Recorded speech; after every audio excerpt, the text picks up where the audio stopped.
El viaje de Elara. Una historia de fe y redención en los márgenes del desierto. El sol implacable del desierto judío caía a plomo sobre las polvorientas llanuras. Elara, una joven de cabellos oscuros como la noche y ojos que reflejaban la inmensidad del cielo, se aferraba a la mano de su abuela, Miriam. No eran de las tribus de Israel, ni de los pueblos que prosperaban en las fértiles riberas del Jordán. Eran parte de una pequeña comunidad nómada, los hijos del viento, que vivían al margen, sobreviviendo de lo que el desierto, con su escasa generosidad, les ofrecía. La vida de Elara había sido marcada por una tragedia temprana. Cuando apenas era una niña, una plaga misteriosa barrió su campamento, llevándose a sus padres y a la mayoría de los ancianos. Solo ella y Miriam, la curandera de la tribu, habían sobrevivido, marcadas por el dolor y la responsabilidad de preservar las pocas tradiciones que les quedaban. Miriam le había enseñado a leer las estrellas, a encontrar agua donde no parecía haberla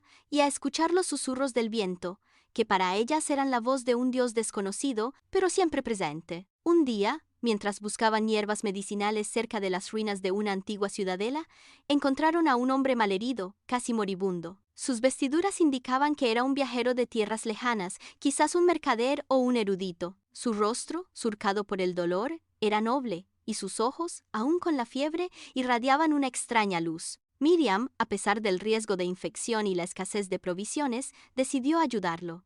Lo llevaron al pequeño oasis que era su hogar temporal. Durante semanas, Elara y Miriam cuidaron al forastero con esmero. Le aplicaron compresas de hierbas, le dieron de beber el poco agua dulce que tenían y velaron sus noches. Lentamente, la fiebre cedió y la fuerza regresó a su cuerpo. Cuando finalmente pudo hablar, se presentó como Natanael, un levita de Jerusalén, que había sido atacado por bandidos en su camino de regreso del Mar Rojo. Natanael era diferente a cualquier hombre que Elara hubiera conocido. Hablaba de un Dios único, todopoderoso, que había liberado a su pueblo de la esclavitud y les había dado leyes justas. Contaba historias de milagros, de un desierto que floreció con maná y de un mar que se abrió en dos. Elara, que solo conocía los mitos de su pueblo sobre espíritus del desierto y diosas de la cosecha, quedó fascinada. Las palabras de Natanael no eran meras historias, resonaban con una verdad profunda que Elara sentía en su propio corazón. Miriam, sin embargo, era más escéptica. Había visto demasiada crueldad en el mundo para confiar plenamente en las promesas de un Dios lejano. Nuestro Dios, decía a Natanael, es el viento que nos guía, la arena que nos alimenta. ¿Cómo podemos adorar a uno que no conocemos y que nos ha permitido tanto sufrimiento? Natanael, con paciencia infinita, no intentó imponer su fe. En cambio, les mostró la suya a través de sus acciones. A pesar de su recuperación, se quedó con ellas, ayudándolas a recoger leña, a pastorear el pequeño rebaño de cabras que poseían y a reparar sus tiendas. Compartió sus escasas provisiones con generosidad y cada noche oraba bajo las estrellas invitándolas a unirse, pero sin presionarlas. Un día, la sequía se volvió insoportable. El oasis comenzó a secarse, y el rebaño de cabras, su única fuente de sustento, empezaba a morir. La desesperación se apoderó del pequeño campamento. Miriam, con el rostro cubierto de polvo y lágrimas, se lamentaba. ¿Dónde está tu Dios, Natanael? ¿Por qué no nos ayuda en nuestra necesidad? Natanael, sin vacilar, se arrodilló sobre la tierra agrietada.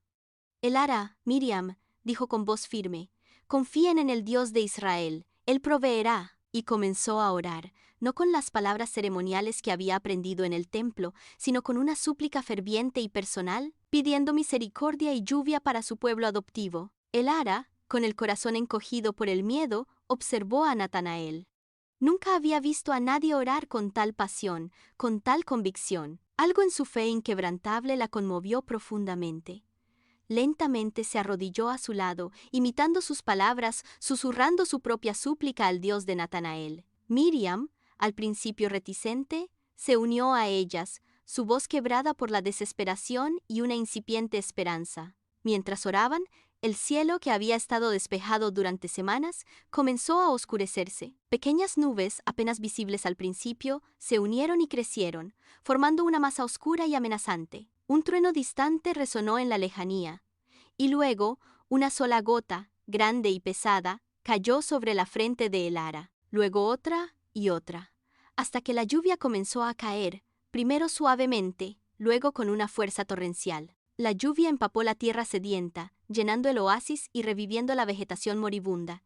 El rebaño de cabras, antes lánguido, se levantó y bebió con avidez. Elara y Miriam se levantaron, sus rostros lavados por la lluvia y las lágrimas. No eran lágrimas de tristeza, sino de asombro y gratitud. Habían presenciado un milagro. El Dios de Natanael había respondido. Esa noche, bajo las estrellas que brillaban con una intensidad renovada, Natanael les habló del pacto de Dios con Abraham, de su amor incondicional por su pueblo y de la promesa de un Salvador. Miriam, su escepticismo desvanecido como la niebla matutina, escuchaba con una apertura de corazón que Elara nunca le había visto. «Natanael», dijo Miriam con voz temblorosa, «el Dios de tu pueblo es verdaderamente el Dios del desierto, el Dios del viento, el Dios que escucha el clamor de los que están perdidos». Elara, sintiendo una paz que nunca antes había conocido, se acercó a Natanael.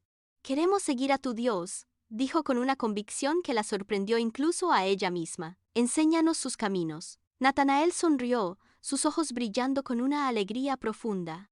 «El camino del Señor», les dijo, «no es solo en el templo de Jerusalén, sino en el corazón de cada creyente. Es un camino de fe, de obediencia y de amor a Dios y al prójimo». Así, Elara y Miriam, los últimos vestigios de los hijos del viento, abandonaron su vida nómada en los márgenes del desierto. Con Natanael como su guía, emprendieron un nuevo viaje, no solo geográfico sino espiritual. Se unieron a una pequeña comunidad de creyentes en las afueras de una aldea judía, donde Natanael continuó enseñándoles las Escrituras y la Torá. Elara, con su inteligencia aguda y su espíritu ferviente, se convirtió en una estudiante devota. Aprendió los mandamientos, las profecías y las historias de los patriarcas. Descubrió que el Dios de Israel no era un Dios distante y ajeno, sino uno que se preocupaba por los humildes, los marginados y los que buscaban la verdad. Miriam, aunque de edad avanzada, encontró consuelo y propósito en su nueva fe, compartiendo su sabiduría ancestral con la comunidad y sirviendo como una fuente de fortaleza. La historia de Elara y Miriam no terminó con su conversión.